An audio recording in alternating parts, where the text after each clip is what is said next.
ପ୍ରଧାନମନ୍ତ୍ରୀ ଆବାସ ସର୍ଭେରେ ଅଧିକାରୀଙ୍କୁ କଡ଼ା ଚେତାବନୀ ଦିଆଯାଇଛି।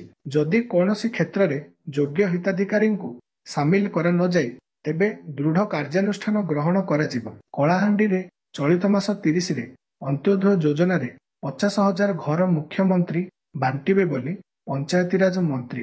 ଚଳିତ ମାର୍ଚ୍ଚ 31 ସୁଦ୍ଧା ପ୍ରଧାନମନ୍ତ୍ରୀ ଆବାସ ପାଇବାକୁ କେତେ ପଞ୍ଜୀକରଣ କରିଛନ୍ତି ତାର ତାଲିକା ବିଭାଗର ହସ୍ତଗତ ହେବେ। ପଞ୍ଚାୟତ ଏବଂ ବ୍ଲକ ସ୍ତରର ଅଧିକାରୀ ଯଦି ଯୋଗ୍ୟ ହିତାଧିକାରୀଙ୍କୁ ଛାଡ଼ିଥିବେ ଯେଉଁଠୁ ଅଭିଯୋଗ ଆସିବ ସେହି କ୍ଷେତ୍ରରେ ବିଭାଗ ସେମାନଙ୍କ ପାଖରେ ପହଞ୍ଚିବ।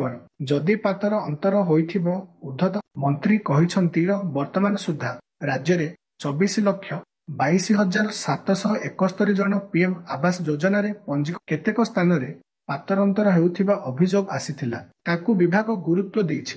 30ରେ ମୁଖ୍ୟମନ୍ତ୍ରୀ ବାଣ୍ଟିବେ 50,000 ଘରୋଇ ଯୋଗ୍ୟ ହିତାଧିକାରୀଙ୍କୁ ବାଦ ଦେଲେ କାର୍ଯ୍ୟାନୁଷ୍ଠାନ ମନ୍ତ୍ରୀ।